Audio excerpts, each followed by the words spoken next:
I can see getting into the physicality of these roles, but how do you find the mentality? Because there's not really a lot known about either of these characters. How did you guys find that?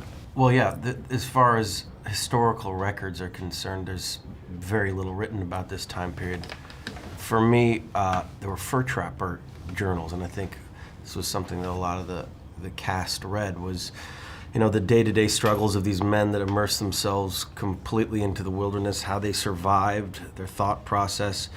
But there was no journalists at this time, so we really had, it was almost like a science fiction movie in a lot of ways. We had to recreate this time period because we were only kind of reliant on Native American stories of that time period and the journals of these men that were in the fur trapping trade.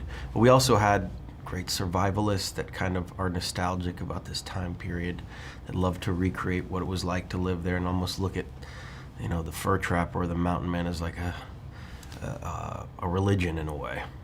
And with you, I mean, you could have easily gone the twirl mustache and be the bad guy, but there's none of that here. Where did you find this guy and his beliefs and his needs? I mean, everything is in the script, and as opposed to adding anything to it, one would, I think, simplify the character down to a really bare, fundamental necessity of need, and everything. What's wonderful with any character is if objectively their desire or their need is very clear, and with all these characters, their needs were basic and simple but incredibly clear. They needed to survive, and my character would do that at any cost, you know. And then one would sort of like it to just go a little bit deeper on that, as opposed to sort of approaching with any moral structure. One would look at his ethical framework, as in, you know, thou shalt not kill apart from in these circumstances. And then we start to enter the grayer areas of basic characteristics, so we could layer them up, you know. Challenging is not the word for both this, for Mad Max. Does that draw you in? What was that? These crazy, like working these hours, you worked 9 months with this? This dude has endurance. Like, yeah, it's insane. After seeing Mad Max. I know! After seeing Mad Max too, man, I mean, the physicality of what he had to do for long stretches of time in Africa, man, I really don't know how this dude, he's a beast. Yeah. He really is a beast. I'm desperate. You're desperate. I'm trying to claw my way up the ladder. I'm burning out. You're burning out a little bit? Next is a comedy, a light comedy? Never. Nothing light. With you, Leo, it seems like you do a lot of things. What was real? What are we really saying with the bear and all that stuff? Well, I can't say I fought a real bear. Yeah. You can say You could say it. You could say that. I would vouch for you. CGI is used very sparingly in this movie, but there were real elements to that fight sequence. Very real. I mean, we were there for a week shooting that whole, and it was weeks of preparation for each one of these sequences. A lot of it was meticulously planned out, meticulously rehearsed, but almost everything that pretty much everything that you see was done with real people in the real environments, with the exception of some, you know, help from CGI here and there. Yeah. You'd have been better off actually had you fought a bear, because for 3 days he was wired up to, you know, like these pulley systems that dragged him into trees and ripped him off the ground. God. And you were thrown about a lot on that, because it was a man in a blue Care Bear suit, wasn't it, as well? Yes, football player. A football player. But most of it was a lot of pulley work, and he was thrown around a lot.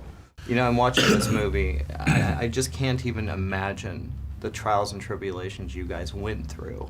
Can you talk about going into this film and how much you knew and how much preparation you had to do just physically?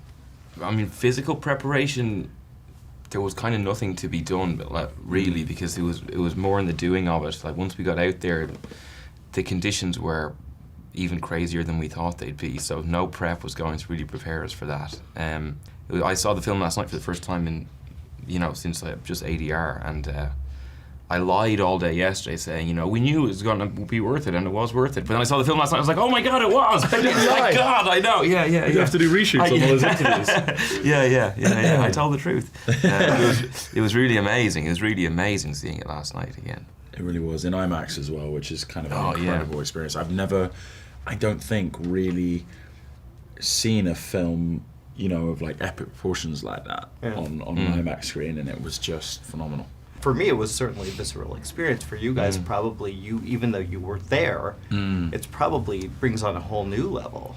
Yeah, I think so. And I think also it's quite gratifying to see most of the trials and tribulations that you referred to being on screen, you know, I think for the most part. I mean, you know, we definitely shot surplus material, and we definitely found that we were, you know, out there doing perhaps a little more than ends up on screen, but the main things that kind of occupied us while we were out there, you know, being together, facing the elements, you know, the trekking, the carrying, you know, that is all on screen, and I think it all helps kind of supplement, you know, what the film offers. This is a really conflicted role for you. How did you go about, and how did you find the relationship with both Tom and Leo? Yeah, I suppose Bridget is kind of easily described as conflicted in many different scenarios in this film. His relationship with Tom's character, FITZGERALD, is very interesting to me. There's a kind of reliance there, you know, for the sake of survival, and in the end, a kind of like testimony.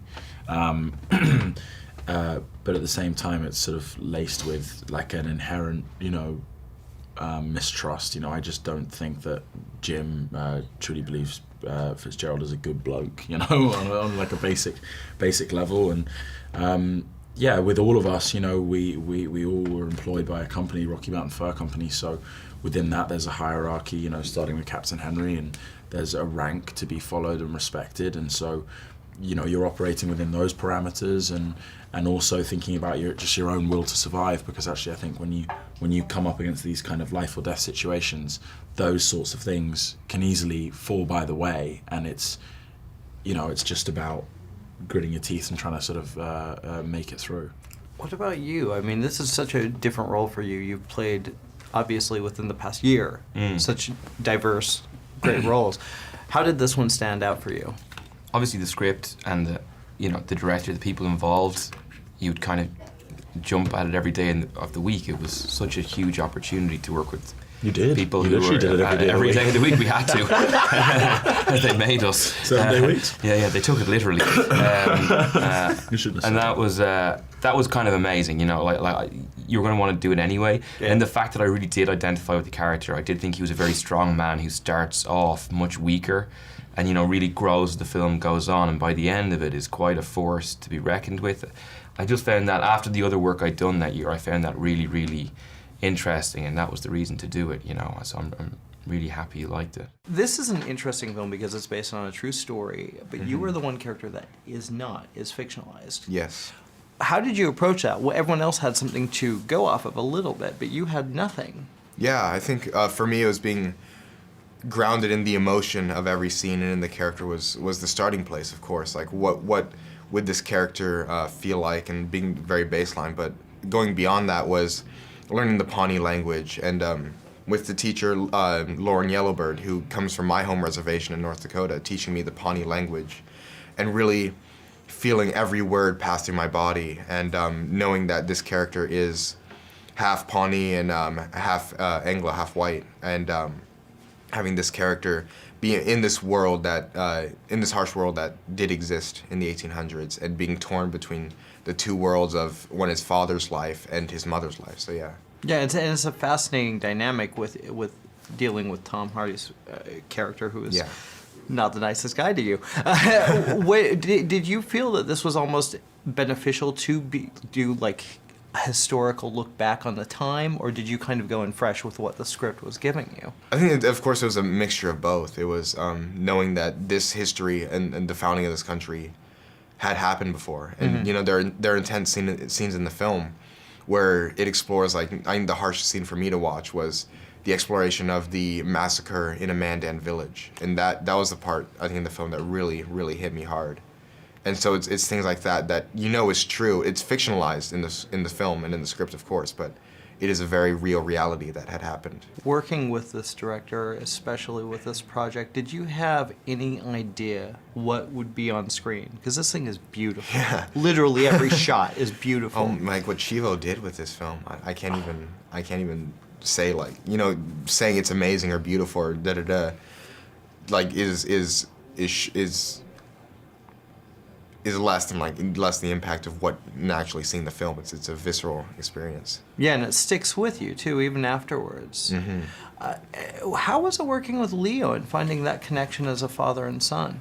Yeah, it was very interesting, of course, working with the Leonardo DiCaprio, but it was a great experience. You learned so much from him, and he's so talented and so brilliant. I learned a lot. Jimmy O from JOBLO here to face the wilds with the cast of The Revenant, and I'm about to eat. What am I about to eat? These are live mealworms, more protein than a piece of steak. I'm gonna eat this. This is really gross. Okay. Shh. Oh, jeez. Oh, it's moving.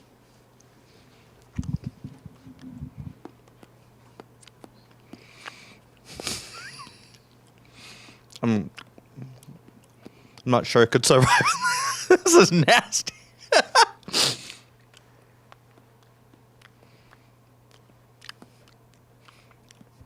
So stay tuned for more interviews with Leo, with Tom, and with the rest of the cast. I love this movie. It's amazing. Check it out.